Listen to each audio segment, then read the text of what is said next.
Welcome, everyone, to this episode of Scene Science,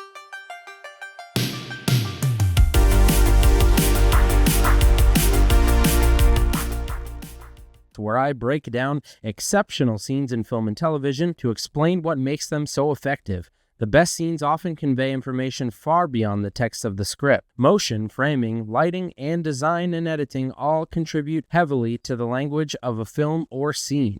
The best scenes can offer conclusions to well-designed questions, a pivotal moment of character realization, or, as is the case in today's video, a brilliant package of expository detail that builds a world for the audience. If you enjoyed this video, please leave a like and consider subscribing to the channel. I look forward to diving deep into some of my favorite scenes in cinema, and I'd love to hear your suggestions in the comments below for scenes that you think I should dissect in the future. Today, we'll be visiting the opening scene from 1999's Office Space, written and directed by Mike Judge, starring Ron Livingston, Jennifer Aniston, Gary Cole, David Herman, and Ajay Naidu. Office Space is a workplace comedy discussing the Sisyphean nature of working-class capitalism. The scene we'll dive into is especially effective in how it sets up the protagonist's environment, his place within that environment, and the overall tone of the film. It is a masterpiece of expository detail, providing enough context for us to understand the character's motivations and ingratiate us with him in just 3 minutes. Let's take a look at how the set design, camera work, screenwriting, and physicality all contribute to the narrative of this opening sequence. We're going to start just a few minutes into the movie with the first real shot of the offices at Initech. The scene opens with a static wide shot of endless cubicles, filling the frame wall to wall with the blandest gray. There are no windows in sight, just the unnatural dim of the office fluorescence. Peter crosses the frame and we cut to an overhead shot as he enters his cubicle. The choice in camera placement and framing gives us the proper sense of scale between Peter and his environment. There could be no more than maybe 15 square feet of open space, and part of that is taken up by the chair. Most of the space is occupied by papers and folders, and there is virtually nothing to differentiate Peter's space from any of the others we viewed in the wide shot. As Peter takes a seat, we can hear a voice chiming in from the background. Corporate accounts payable, Nina speaking. Just a moment. A secretary is repeatedly answering the phone in the same shrill cadence every few seconds. The camera cuts to a medium close-up on Peter's face, and we can see that he is already digging deep to find some resolve within himself. Ron Livingston acts throughout this film with a real sort of depressed contempt for others that will resonate greatly with anyone who has ever wanted to personally strangle a coworker before. The camera then pans left and the depth of field changes to give the audience a third-person view of Peter's fixation, the secretary with the broken record. It focuses back in on Peter, who takes a small sigh before checking his watch. 9:12 a.m. If you're already checking the clock after 12 minutes at work, things are not going well. Anyone who has ever worked a job they didn't like, which is virtually everyone, can empathize with this moment of hopelessness. Part of the genius of this film is that you don't have to specifically have worked in an office environment to understand its commentary. If you've ever been stuck in a situation where you had little agency over your own actions or the environment around you, you can see yourself in Peter. We cut away from the watch to an over-the-shoulder shot of Bill Lumbergh approaching, a man we know is important thanks to the personalized parking spot in the opening montage. Hello, Peter. What's happening? Gary Cole perfectly encapsulates the aging, self-important, overpaid micromanager stereotype, and costume design helps push that narrative visually. They dressed Cole in the sort of pastels and tie patterns that were more popular in the 80s, adorning him in gold trim with the cufflinks, suspenders, and tie clip.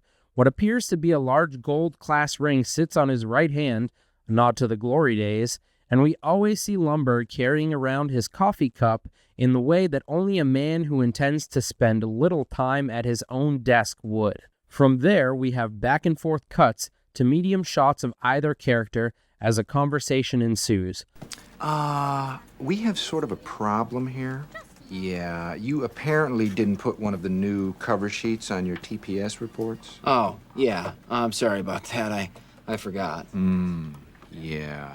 Lumbergh casually addresses Peter with the type of condescending tone one would use to speak to someone they think is too dumb to understand them. He even squints at Peter in the same way that you'd expect a parent to squint at a child who is being dishonest. You see, we're putting the cover sheets on all TPS reports now before they go out. Did you see the memo about this? Yeah, I have the memo right here. I just forgot. But it's not shipping out till tomorrow, so there's no problem. Yeah. At first, Peter seems a little scared and confused. He quickly realizes the error is minimal, and he has a moment of relief before turning to exasperation as Lumbergh's refrain continues. If you could just go ahead and make sure you do that from now on, that would be great. And I'll go ahead and make sure you get another copy of that memo.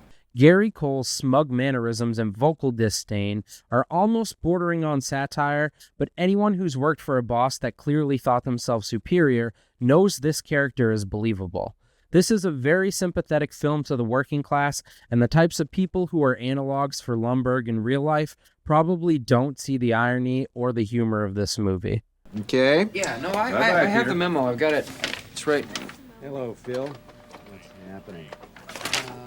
Lumbergh continues to prattle on over Peter's pronouncement that he has, in fact, seen the memo. This little detail clarifies that Lumbergh's trip to Peter's cubicle was less about having an actual discussion and more about scolding Peter and asserting hierarchy. Lumbergh's form of management is more casual disdain than openly vitriolic, but in a way, that makes his treatment of his subordinates even more inhuman. Lumbergh views Peter as hardly sentient. He's merely a vessel to produce numbers that will please the next chain on the hierarchy. Peter says it later in the film. If he works harder and Initech does more business, does he get paid more? No, but we can safely assume that Lumbergh's year-end bonus is boosted. Lumbergh is so insufferable that his employees are motivated to work hard simply as a means to avoid his daily haranguings, and that's a special kind of motivation that most working-class people can empathize with. Lumbergh leaves the frame, and Peter returns to work as we hear a droning radio voice waft into the scene.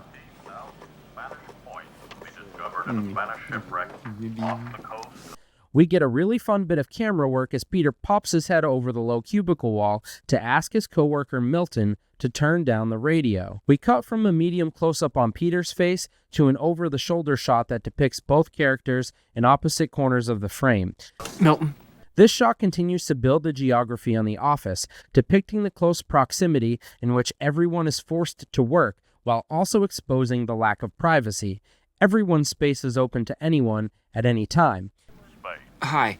Could you turn that down just a little bit? Well, I was told that I could listen to the radio at a reasonable volume from 9 to 11. Yeah, no, I know you're allowed to. I was just thinking maybe like a, personal favor. It's easy to understand where both characters are coming from in this exchange. Peter just wants to escape all of these environmental intrusions, and Milton wants to hold on to any activity, no matter how small, that brings him some sense of joy while at work. Milton certainly isn't in the wrong here, but we understand Peter's exasperation at the confluence of events. Well, I told Bill that if Sandra's going to listen to her headphones while she's falling, then I should be able to listen to the radio while I'm collating. So I don't see why I should have to turn down the radio because all right, okay. I enjoy listening at a reasonable volume. Thanks. From 9 to 11. Milton. Peter returns to his desk, and he's immediately assaulted by the presence of another smug-suited management type. Hi, Peter. What's happening? We need to talk about your TPS reports. Dom Portwood, played by Joe Bays, is framed in a medium close-up, with a slight upwards tilt to put us into Peter's perspective from the chair. Portwood looks down at Peter with the same open disdain that Lumbergh had, speaking to him as if he were a child and not a contemporary. Yeah, the cover sheet, I know. Bill talked to me about it. Yeah. Did you get that memo? Yeah, I got the memo, and I understand the policy, and... Peter here is Sisyphus. The Rock has returned to the base of the mountain, and he finds himself trapped in the same conversation that he's already had mere moments ago. As he tries once more to explain himself, we get a 3-second close-up that simply lingers on Joe Baez's face looking down disapprovingly on Peter. I often find some of the more subtle jokes or moments in a film to be the funniest, and to me this shot is hilarious. He's looking at Peter like a parent who's waiting for an explanation from a 4-year-old as to why all the cookies are gone. The problem is just that I forgot the one time, and I've already taken care of it, so it's not even really a problem anymore. Ah, yeah. It's just we're putting new cover sheets on all the TPS reports before they go out. Portwood now, so if you repeats go ahead every and Lumbergh try talking to point remember to beat do for that beat from now as on. we cut to an over-the-shoulder two-shot showing Peter's inner rage etched across his face. That'd be great. All right. As Portwood leaves, the phone rings, and Sisyphus returns to the base of the mountain once more. Corporate accounts payable, Nina speaking. Peter Gibbons. Yes, Corporate accounts payable, Nina speaking. Just a moment. I have the memo. Office Space has always been one of my favorite movies, and this introductory scene does some serious heavy lifting to set up the framework of the film. To me, it's the perfect encapsulation of show don't tell writing. We learn everything we need to know about Peter's work environment and his feelings about it without ever hearing Peter express those emotions overtly. The action, camera placements, framing, and physicality of the actors told us all of those details without expressing them through dialogue. The shot choices effectively display the geography of the office, while the conflict established the protagonist and the antagonist in detail. By the time we get to the restaurant with Samir and Michael, we have a clear understanding of Peter's emotional state, and we're invested in his response to that conflict. This film is a masterpiece of wish fulfillment for the working class, a movie that speaks truth through comedy in a way that many dramatic films fail to achieve. Who among us has not fantasized about quitting work and forgoing all of our responsibilities, or perhaps even burning down an ungrateful capitalist hellhole of employment? We can all see ourselves in Peter at various points throughout the film, and that's why Office Space has endured for over 20 years as a cult classic and will continue to do so. If you guys enjoyed this video, I would really appreciate it if you could leave a like and subscribe to the channel. This is my second channel now alongside my Lego one, NJ's Bricks, and I'm excited for the opportunity to dive deep into more of my favorite films with all of you. Be sure to let me know in the comments below which scenes are your favorites and ones you think are essential viewing, and there's a pretty good chance that I'm going to visit some of them in a future video. Have fun out there, friends, and I'll see you next time.